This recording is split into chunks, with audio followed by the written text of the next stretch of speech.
and welcome to Grounds for Peace, a Project Zion podcast series where we explore what it looks like to follow Jesus, the peaceful one, and ask difficult questions about how people of faith can make a difference in today's world.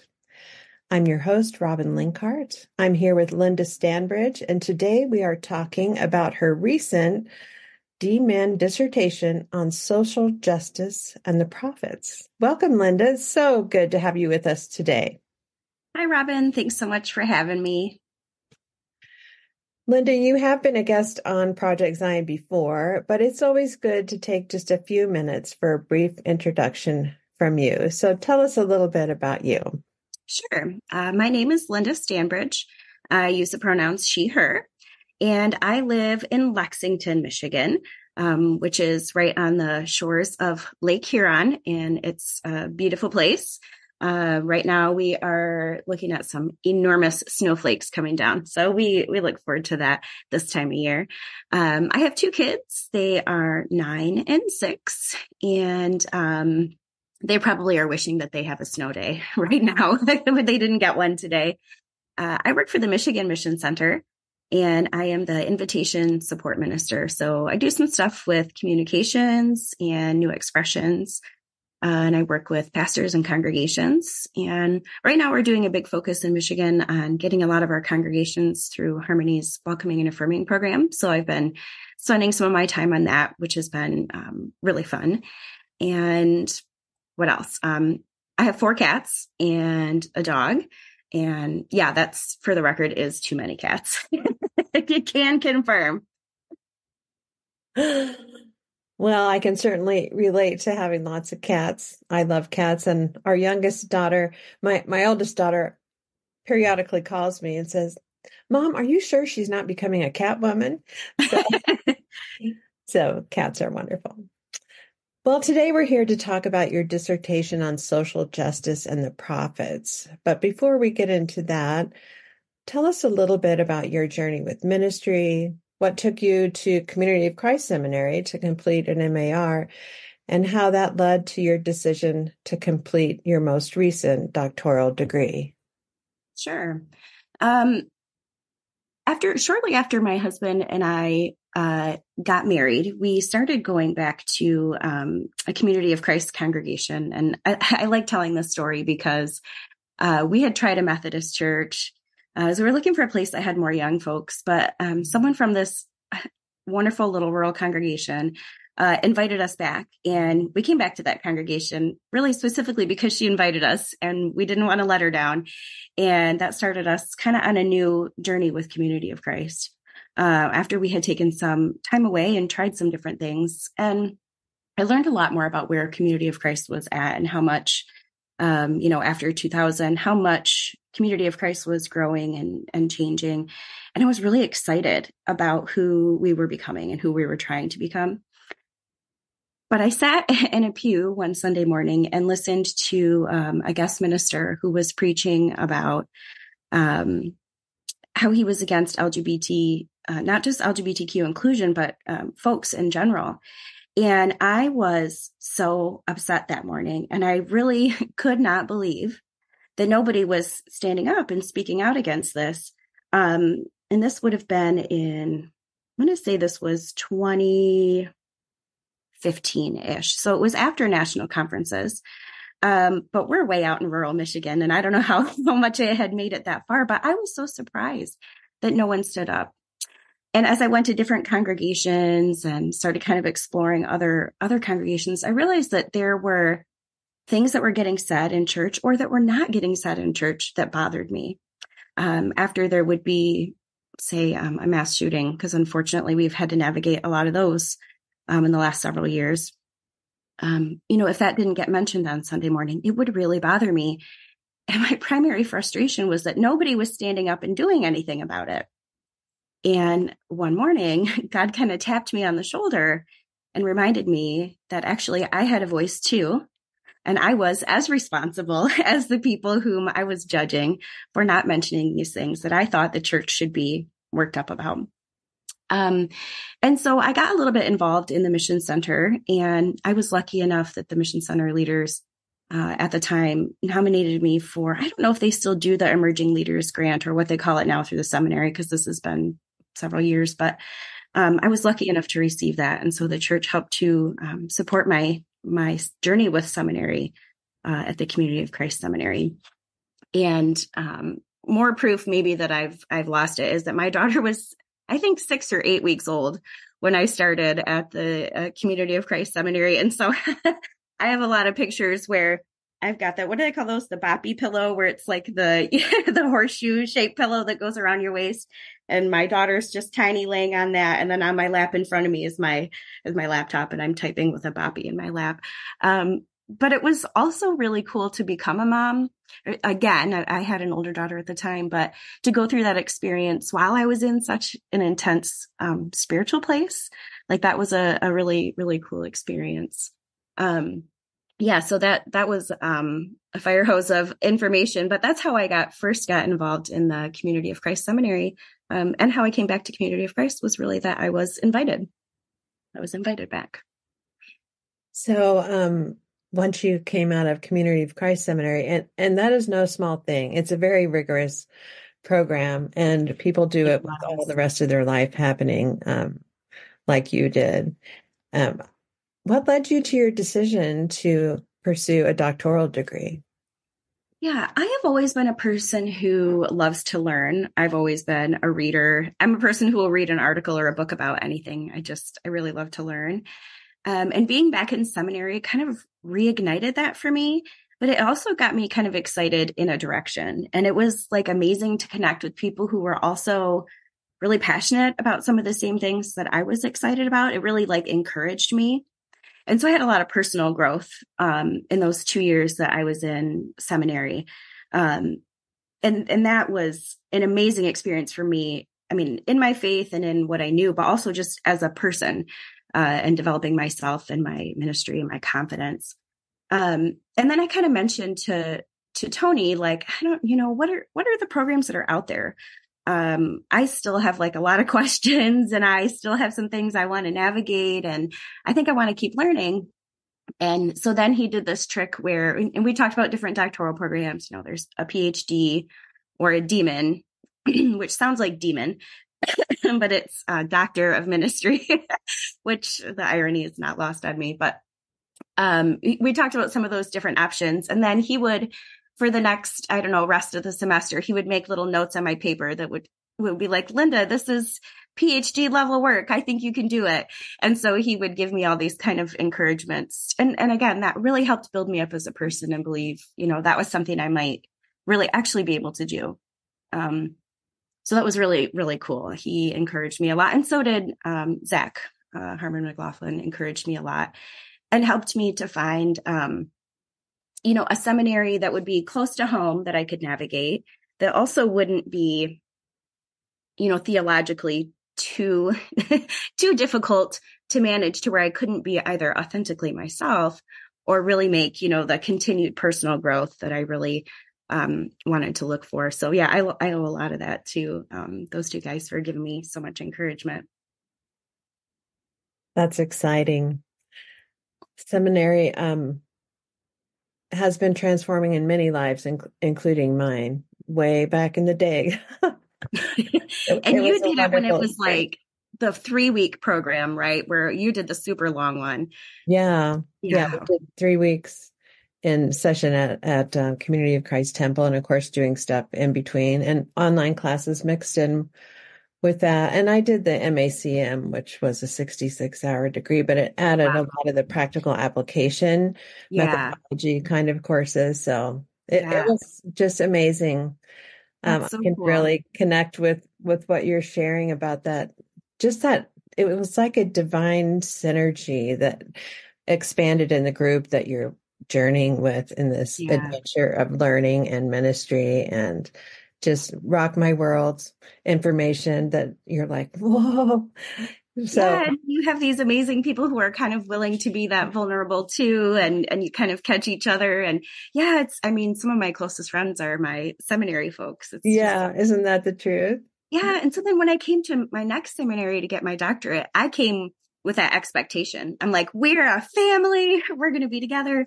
And I was paired with there was just three of us in our little cohort group, but with two other people who had the same mentality. And so we really kind of approached that the same way. And so I felt like I got to bring kind of a little bit of the CFC experience to my next seminary with my group. And it was a really cool experience. That is exciting. How else was this doctoral program different than the MAR degree journey? Yeah, so I went to Ecumenical Theological Seminary in Detroit, and they talk about themselves as being really enmeshed in the Detroit prophetic tradition. And that was one of the things that grabbed me from their website, was that they were talking already language that felt familiar to me, but it's in an ecumenical context, and really honoring, the change that has come out of some people who have done really hard work socially in Detroit. And so that was cool. It's predominantly a Black seminary, which was an experience that I really wanted, was to be with folks that would have come from a different life experience and viewpoint. And because it's ecumenical, there are people from, oh my gosh, like every Christian tradition. And then we also had folks who were Hindu, and we had a few Muslim folks as well.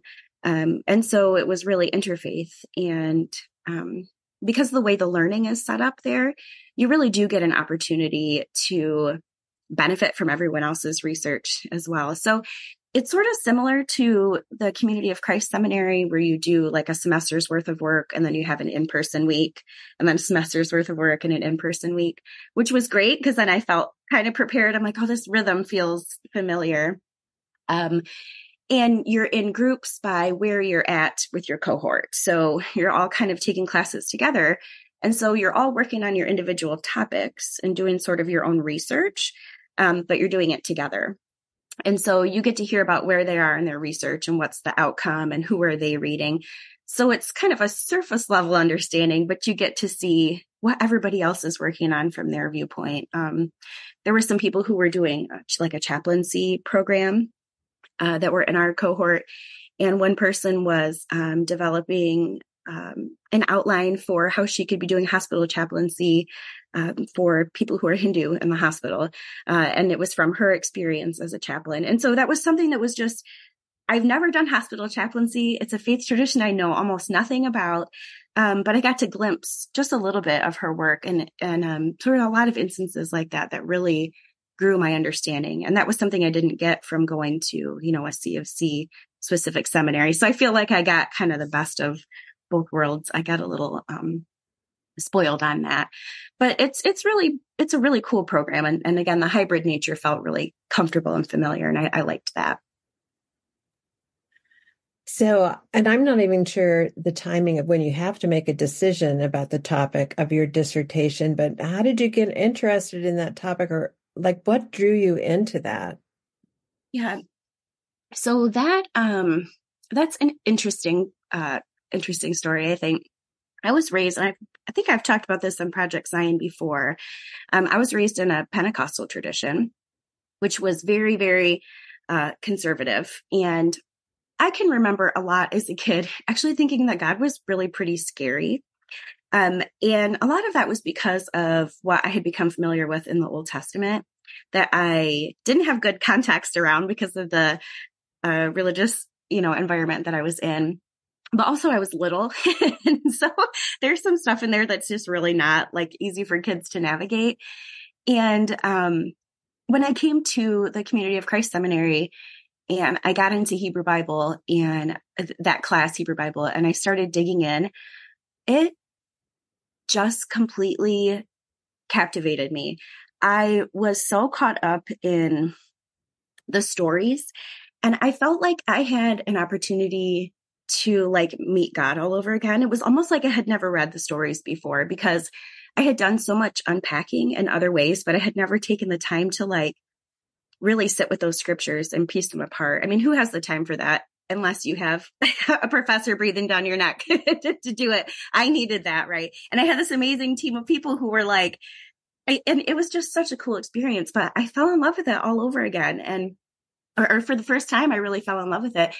And I was fascinated by prophets and what that meant to be prophetic, knowing that as Community of Christ, that's something that we talk about all the time. We're a prophetic people. And my mind was kind of blown. I'm like, oh my gosh, maybe this means something even different than I thought it did. And that was kind of the point where I was like, I think I want to keep digging. I'm kind of excited about this. So after I finished the Community of Christ seminary and Tony pushed me along a little bit, which I needed, I took about a year off. And then I always say God was still kind of being a nag about it, which not everybody likes that language, but that's how it felt. God was still being a nag about it.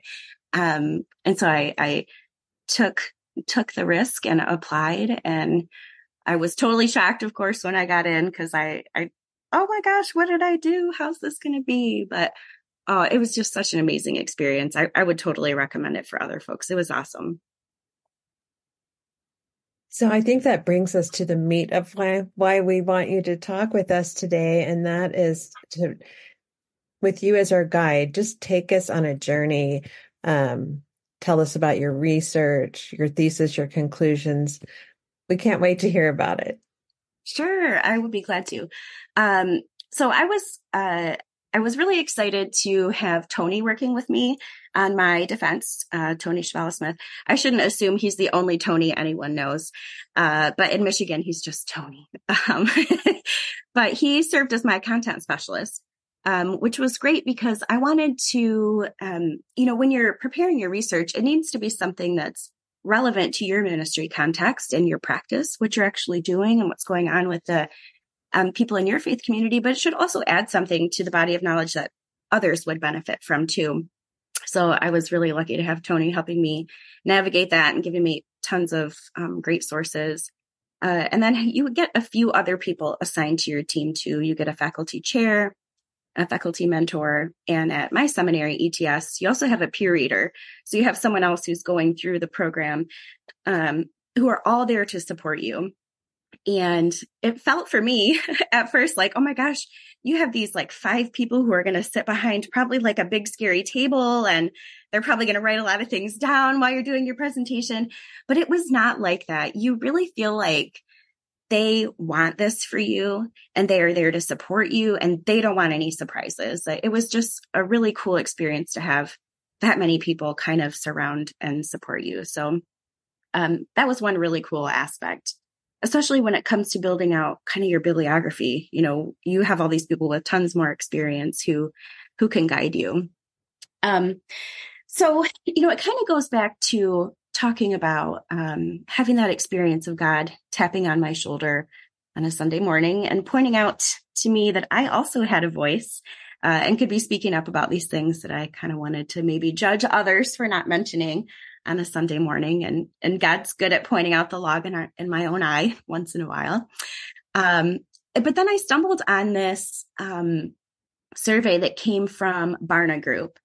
And it's a 2021 survey, so it's post-COVID, which I always like to mention especially when we're talking about churches, because as we all know, and we're living in this, it is so different before and after. So we always want to keep that in mind. But this survey found that 40% of adults think, at least somewhat, that Christian pastors are focused only on growing their churches and not really on community transformation. And it was this from the same survey. They said 41% of U.S. adults agree, at least somewhat, that pastors are out of touch with the needs of their community.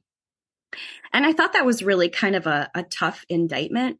But in some ways, and this might not make me popular, it did reflect what I was seeing in some of our congregations, where we are struggling so hard to get by, and we do have so few people and so few resources. And so sometimes we do turn inward, and it feels like we're a little bit in survival mode. And so, that survey kind of confirmed for me what I was already afraid of a little bit, which was that we were turning inward and sort of losing sight of what's going on in the community around us. And that kind of got me toward my dissertation question, which was like, how do we break out of that?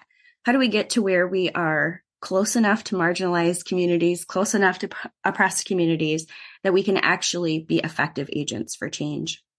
And so what I wanted to explore was, would learning about the prophets, that thing that had really kind of shaken me and opened my mind and my eyes, would that maybe also help other people to become more interested in being sort of active participants in social transformation and social justice in their communities?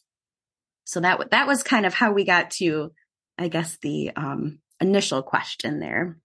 So what were some of your largest challenges along the way? And were there any surprises? Probably the most significant challenge it was in, and I mean this with love, participants, if you're listening to this, because I can talk about the research body in a minute, but there were tons of wonderful Community of Christ people who volunteered to be like my own little guinea pigs. But the interesting thing was that we have, which I could have told you before this, we have like the best people in Community of Christ, but it was a very interesting demographic group. It was 81% female, which is very interesting. I think that's probably pretty reflective of what we see in most congregations. The majority of participants are female. And it was a pretty broad age spread, except that there was very little representation of folks between like 25 and 34, which again, I think is probably pretty representative of what we see in congregations. But that was worth kind of noting. And then the other interesting thing was that more than 75% of the participants had at least a master's degree, which is insane. More than 75% of them had a master's degree. And I think this is a little bit of a bias because the topic was, social justice and the prophets. And so it's going to attract people with a certain interest. And I know a lot of the folks, many of them hold more than one master's degree, but a lot of folks who had a master's degree who signed up for this class that I taught as part of my dissertation, they were seminarians. So when it was time to kind of evaluate how much do they already know about the prophets, because I want to see if I can teach them more and change their mind about some things, they were already rating themselves really high because we had some really, really highly educated folks who signed up to do kind of this research part of my program. And so I think if I could do this research again, I would want to do it in a congregation where most of the people haven't been to seminary, or, it's more of our lay ministry or our more hands-on people in congregations and not just leaders, because obviously our leaders have some, and I hope they have interest in social justice. The folks who signed up for this rated themselves as really interested. But how do we get that to kind of carry down into congregations? So I would love to teach this again to more folks in different, aspects of church life. But I think that was one of the challenges was we had some really amazing people sign up for the class that I was offering. When you surveyed that class, were there any questions about their involvement in the advocacy and becoming in relationship with marginalized folks? I mean, you spoke to that earlier as being part of the transformative journey of becoming actively prophetic. Yeah. And we can talk about sort of like the, what things that I presented as evidence between, rate yourself now and rate yourself after the class. But participants were asked to just tell us about their current social justice participation. So, and the options were like, yes, I often participate in social justice. Yes, sometimes, yes, rarely, or no. And they rate themselves before, and then we go through this class and they rate themselves after, but it's only like a 6-week class. So I sort of thought the answers would be the same between the pre-test, and the post-test, because they're just evaluating themselves and their current participation. But there was an increase, a pretty significant increase. And so I'm looking at this data and thinking, did everybody go and sign up to like serve on the board of their local community, whatever action group, or how do we get here, from this week to this week? But I think what it was is that a lot of people, as they started to understand more deeply what it meant to be prophetic and to be doing that in their own communities. And you see this in sort of the qualitative data where they have the opportunity to share like a paragraph or a few sentences about their work, is that people began to understand that what they were already doing was prophetic, but they weren't realizing that, oh my gosh, what I'm doing is part of this greater prophetic tradition. And this is part of my faith journey. And so some people talked about kind of being renewed in that sense of call. So I think it's really neat that they were able to kind of revision what they were already doing as well. Were there any big surprises for you as you journeyed through this whole process of study and research? And I mean, your class was kind of like a test group sample. Sit here and listen to me talk for a lot of hours. Yes. And these poor people everybody was so wonderful. But so the program was, sign up to take this class from me, and it's about social justice and the prophets. And that's really all I told them. They didn't get a lot of info at first. And it was like an hour and a half, 6 Sundays in a row. And I made the biggest mistake because the first class I scheduled for Super Bowl Sunday. And so not very many people came, and I'm like, what is going on? And finally someone was like, I can't believe you put this for the middle of the Super Bowl. And I'm like, well, you can tell sports are not my priority. I had absolutely no idea it was Super Bowl Sunday, but these wonderful people gave up some of their Super Bowl Sunday. And we did all kinds of group work and study. And then at the end, evaluated, what from these classes was most beneficial in kind of what we were hoping to achieve together. And they were able to rate it. And it was, I will say I was lucky because some of the people who were doing research, you might go through and your thesis doesn't work out and it gets disproved. And it doesn't mean that you won't graduate and still become a doctor, but you always want to be right. Like we want our thesis to come out right. And mine worked. So that was exciting. But what was surprising was the things that people were found most meaningful from the classes that we were together. So the things that they were most excited about by far was group discussions. The time we did it over Zoom. So the time they spent in those little breakout groups, we would do some activities. Maybe I gave them an article and some questions or a discussion or something. Sometimes we watched a video. Those were the things that were most valuable to them. And I think that's cool. I mean, we're a community of Christ. Latter-day Saints, all those nicknames were known to love to chat. So I guess that shouldn't have been surprising to me.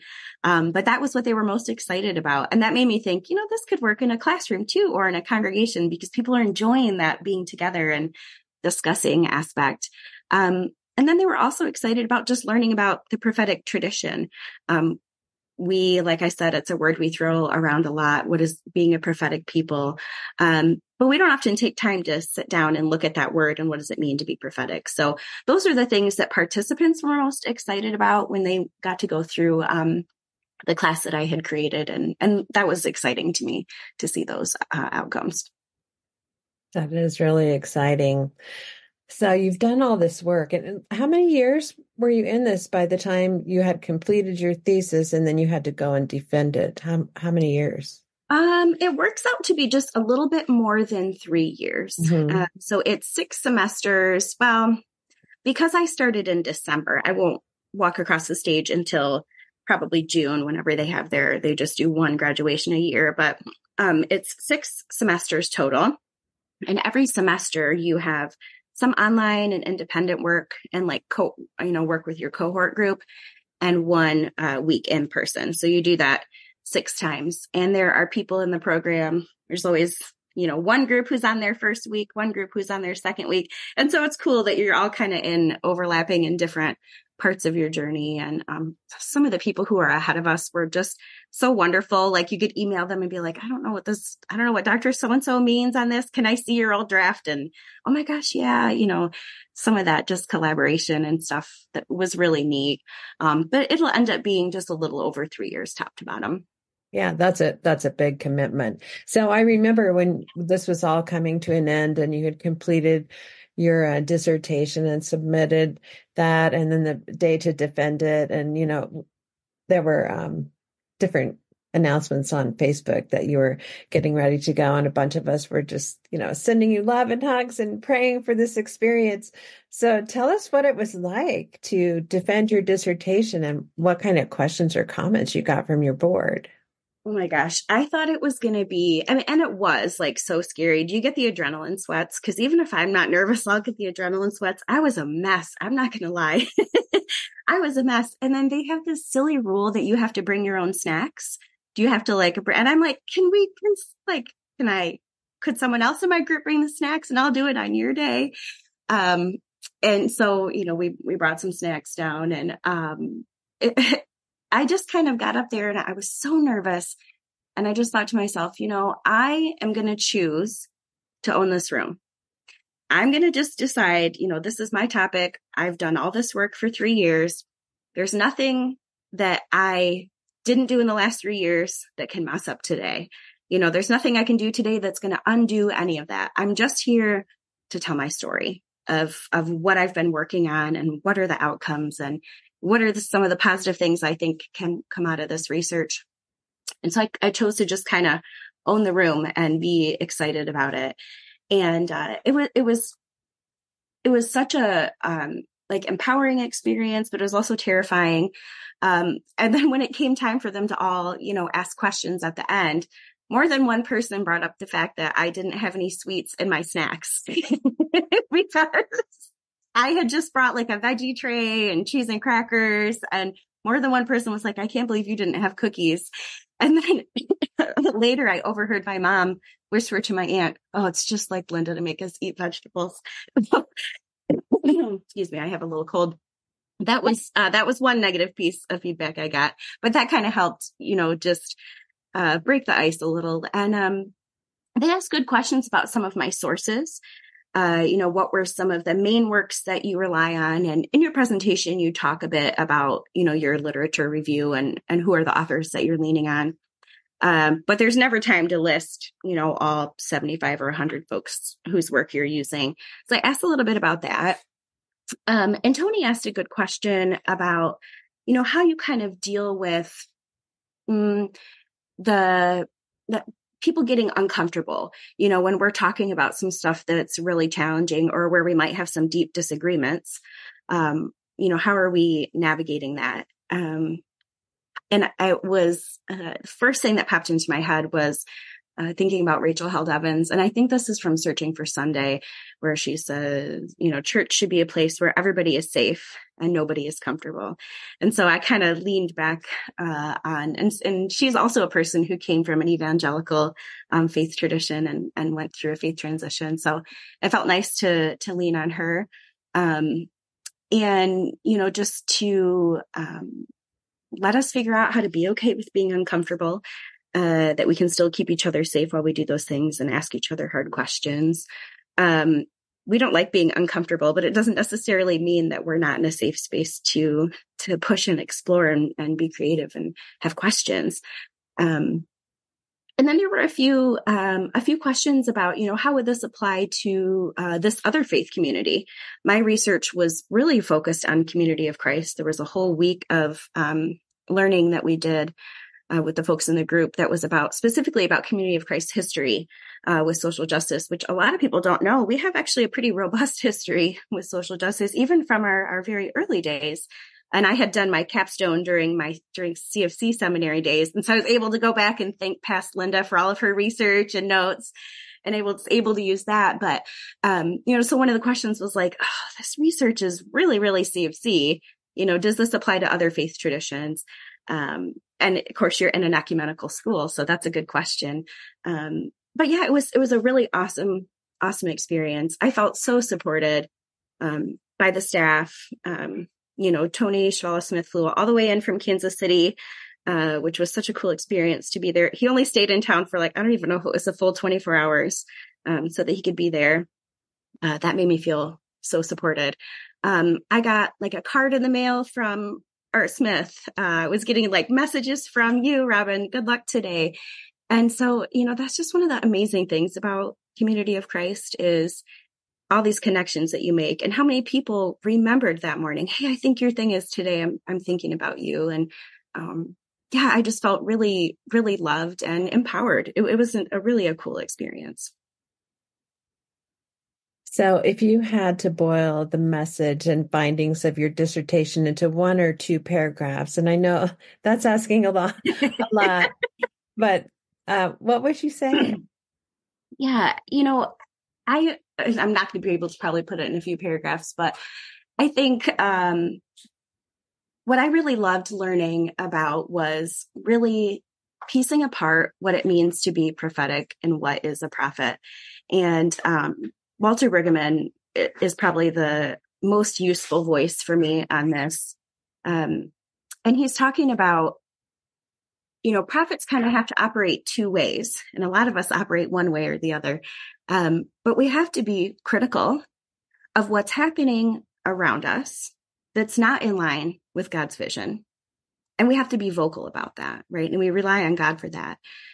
But that aspect of being prophetic isn't so much about predicting the future of what might happen.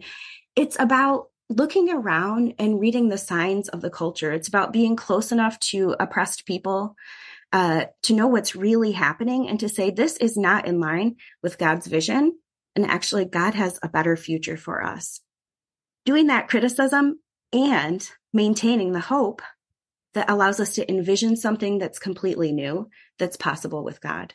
And we have to stay in that rhythm of managing both of those things. How do we stay critical and say, this is not what God wants for us in our shared life, and stay hopeful enough to rely on God and be able to imagine something that's never existed, something that's actually truly new, to get so far outside our worldview that we can imagine a world where everyone has enough. And so Walter Brueggaman really relies on Jeremiah for that critical piece. And I fell in love with Jeremiah. There's like a half a shelf over here. It's just all books on Jeremiah. I went down a really deep Jeremiah hole, which I don't actually recommend. But he relies on Jeremiah for that criticism piece, and he relies on Second Isaiah for that hope piece. And so there's just so much biblical stuff there. And like I said, I fell in love with the Hebrew Bible. So, it's easy for us to get stuck in this criticism piece. I think a lot of us know how to do that. But we forget to do the hope piece. And actually, that's something that Community of Christ talks about a lot.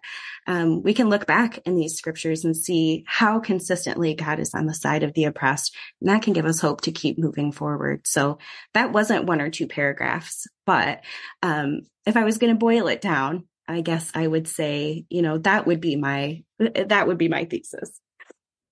That was really, really excellent and very inspiring. So you have touched on this a little bit, but how does your work connect with Community of Christ?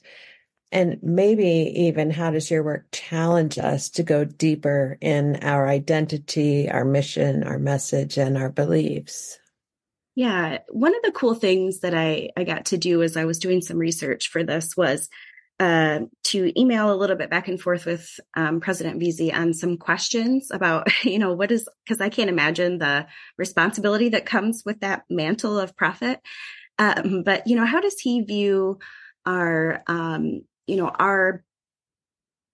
way of thinking about prophecy and prophets? Is that in line with what's happening in the Hebrew Bible, or is that something that's separate? And exploring it sort of through his eyes was really helpful. And I think that, if we were to lean into that a little bit more, this aspect of what it means to be a prophetic people, where we all take responsibility together, because again, being a prophet is a pretty big mantle.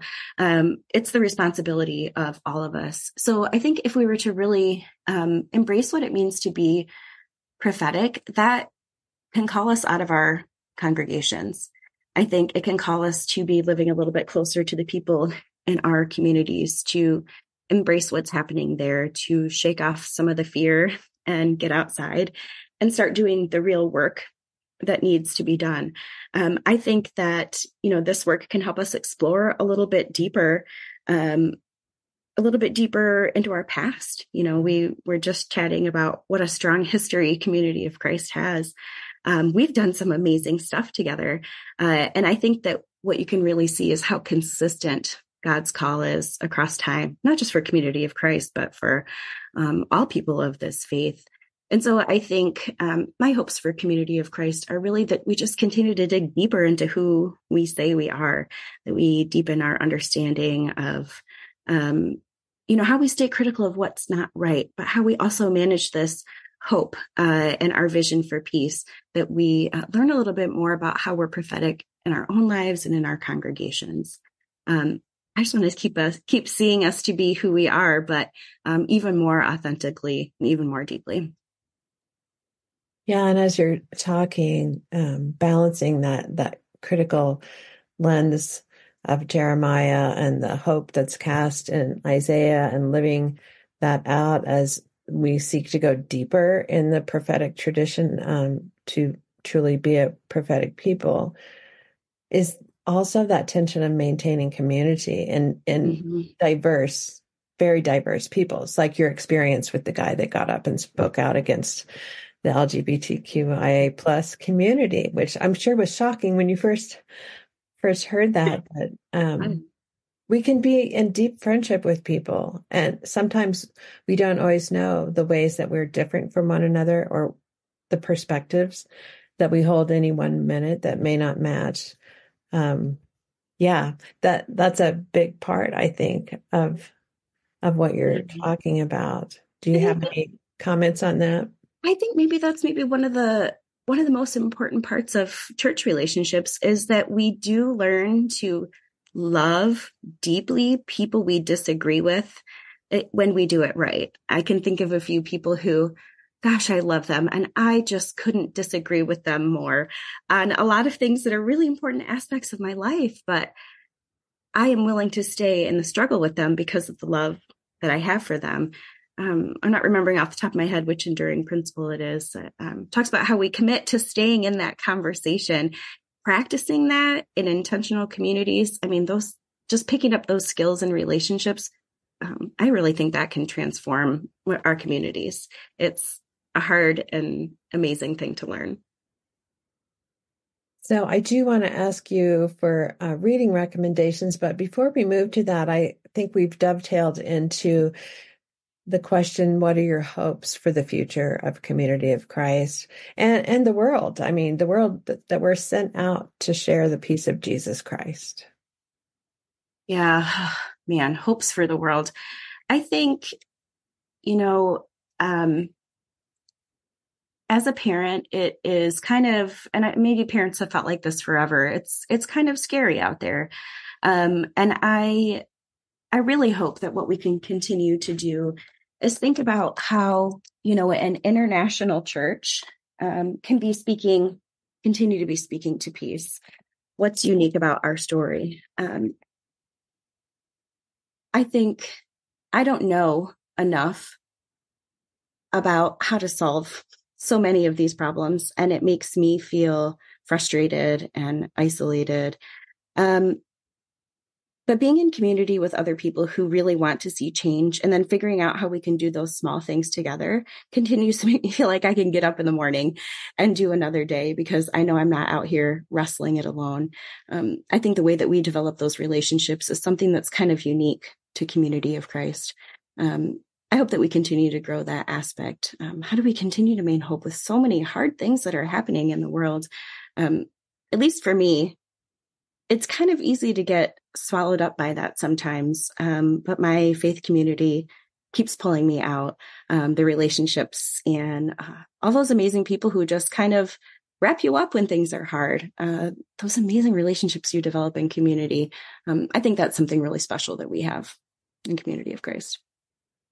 I do too. And I think when we're at our best, we live into that in such a deep and meaningful way. Mm-hmm. And I would love to be able, you've talked about community as our church community congregation, but you've also addressed community as outside our walls, interconnected, not just city and nation, but globally. And I think we have the capacity to learn how to do that better and to teach other people what that looks like and how we can all do that in this diverse world, which would certainly lend itself to that, holding on to that hope. Yeah, absolutely. Yeah. So, Linda, what reading recommendations do you have for us today? Well, the work, if you only could read one book about this topic, about the prophetic tradition and becoming prophetic, Walter Brueggaman, The Prophetic Imagination. This is a 40-year-old book, and they just did another edition of it. And if this was a video podcast, you'd be able to see that my copy is absolutely destroyed and it's covered in Post-it notes. and highlight. This is an excellent book. It gives you kind of just the basic outline. And this book is sort of how I organize what the research would be like. How do we learn about the different aspects and break down such a big topic of the prophetic tradition and wrestle it into something that you could manage in a 6-week class. And so this book is awesome.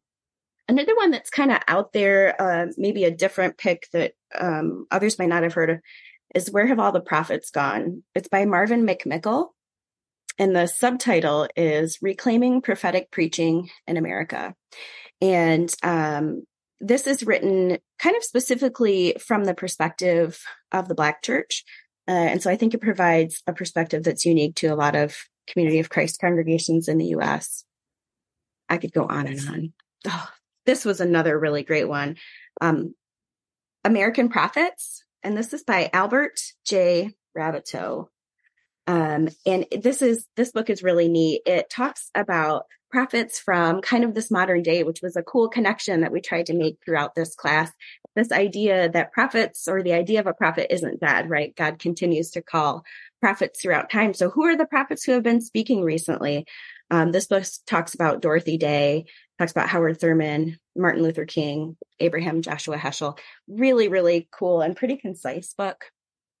And then, oh gosh, I really could just go on and on, but this is kind of a newer book. This one came out in 2022. It's called The Prophets, very creative title.